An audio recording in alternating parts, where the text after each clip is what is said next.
Hi, this is Aaron Sadia, and this video is about current Boston general manager and former player for the Boston Bruins, Don Sweeney, and the biggest trade that he ever made. Before starting, I want to thank the websites that helped me in my research: theAHL.com, Wikipedia.com, HockeyDB.com, HockeyReference.com, NHL.com, and CapFriendly.com.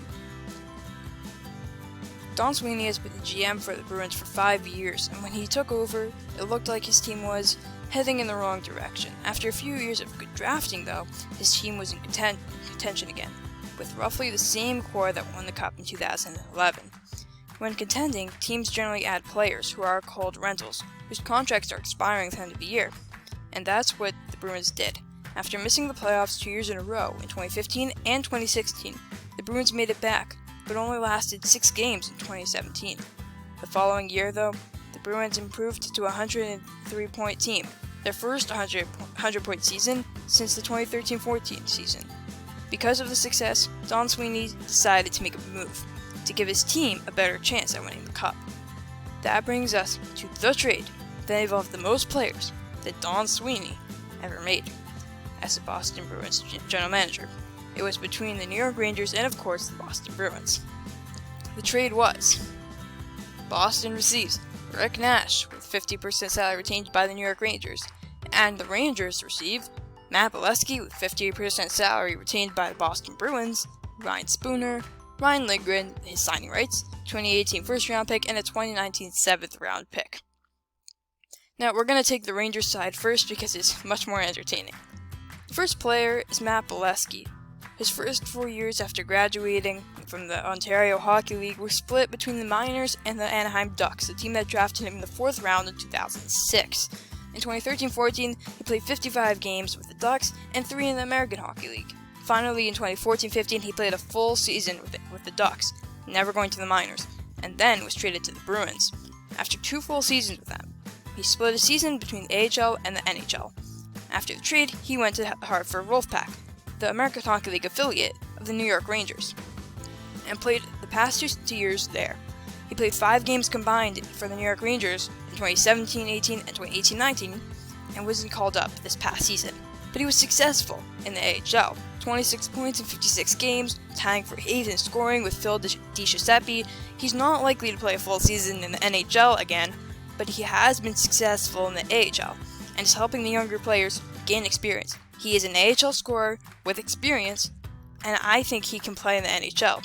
The Rangers should at least give him some chance. But fun fact, Bolesky has played for 3 teams that have moved cities after his time there. First, Belleville Bulls of the OHL. He won a championship with them in his last year there, and then they moved a few years later to Hamilton, and are now the Hamilton Bulldogs. The Iowa Chops of the AHL. After a huge dispute, they no longer exist. If you want to know the meaning behind the name, click on the website. And the third team is the San Antonio Rampage, who will soon be moving to Las Vegas and changing names. The next guy is Ryan Spooner, the guy that put up a lot of points in Boston but not so many in New York. His totals with Boston, through 253 games, with the Bruins, he had 142 points, which is 0.56 points per game. With the Rangers, though, through 36 games, he put up 18 points, which is 0.5 points per game, which sounds really good.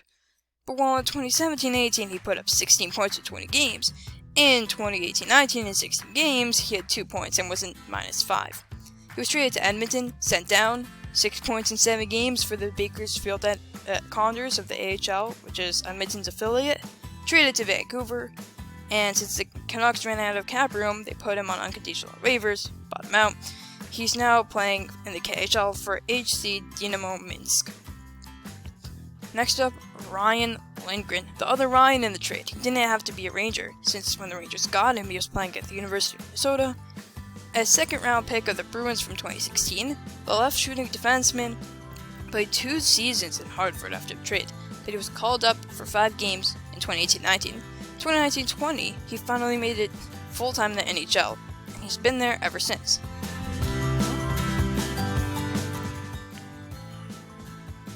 Not really putting up the points, but he hasn't really done that throughout his career.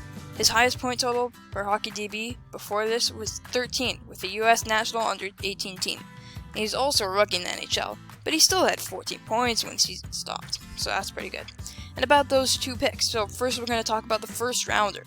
The 2018 first rounder was sent to Ottawa on the night of the first round that year with the 48th overall pick for the 22nd overall pick. The Rangers used that on Andre Miller. And I'm not going to go into his career since he is not part of the deal, but he has played more games than the two other prospects this season who are all playing at the university/college level. And now that 7th rounder, the later round picks, I had fun last video with the Arizona one that turned into the goalie that was traded to the Canadians, but this one isn't that complicated. So the 7th rounder was traded to Carolina for 7th that belonged to Vegas for the 2018 draft. It's always tough to figure out who want to trade for 7th rounders because then you're mostly in those areas in those rounds you're taking project players. And that's what happened here. Riley Hughes just started at Northeastern University. Massimo Rizzo, the player picked with the other 7th for Carolina, is playing in the British Columbia Hockey League. For the past 3 he's been playing there for the past 3 seasons and just switched teams this past year. His point totals have been rising: 38 points, 40 points, 44 points. The thing about Hughes is that he's in his first year at university, and next year could be different. He has to get adjusted. I can take this either way, so I'll say that they both have the potential to play in the NHL. Okay, finally, Boston side, Rick Nash. Nash was productive in the regular season, 6 points in 11 games, but not so much in the playoffs, 5 points in 12 games. What he really was trying to do was win the Stanley Cup. He hadn't won yet, and many were saying that this could be his last chance, and in the end, it was. He wasn't enough though for the Bruins. I heard a quote actually from Steve Dangle comparing the Thomas Kaberle deal that sent him to Boston in 2011 from the Leafs to how bad the Scott Gomez trade was that sent Scott Gomez from the Rangers to the Canadians in 2009. Here's what he said, and you can see the quote on the screen. Thomas Kaberle was the only Bruin on the entire roster except for the backup goalie, who didn't play in at least 10 minutes of Game 7 against Vancouver in the Stanley Cup final in 2011, and none of that matters because the Bruins won the Cup that year. If Scott Gomez and Yaroslav Halak lead the Montreal Canadiens to a Stanley Cup in 2010, we're not talking about this trade. Well, actually we would be, just in reverse. So my point in bringing this quote is that if the Bruins won in 2018, everybody would be praising Rick Nash, but because they lost in the second round, nobody sees it as a good trade. Okay, and before deciding who won and who lost, I'd like to thank once again the websites that helped me in my research: the HartfordWolfpack.com, Wikipedia.com, HockeyDB.com, HockeyReference.com, NHL.com, and CapFriendly.com. Hartford Wolfpack is the AHL.com. The final decision. Here we go. In the end, I believe that Don Sweeney lost the biggest trade of his career with the Bruins, and it's pretty simple. Even though right now the only one guy from the deal is playing with the New York Rangers, that's Ryan Lindgren, the Bruins have nobody to look for the win. I believe that deciding trades based on trades made later is a stretch with those picks and those pieces of the trades, but even factoring those trades in, the Rangers won, getting Andre Miller and getting Ryan Strome for Ryan Spooner in the trade with Edmonton. But there's one more part that I want to discuss, and that's salary retention. Jeff Gordon, GM of the Rangers, didn't want to keep big contracts for older players.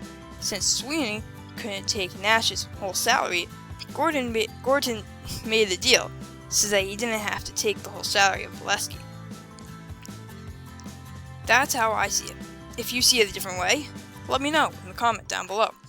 Or if you have any thoughts on any part of the video, let me know. I'm happy to get feedback. Thank you very much for watching and enjoy your day.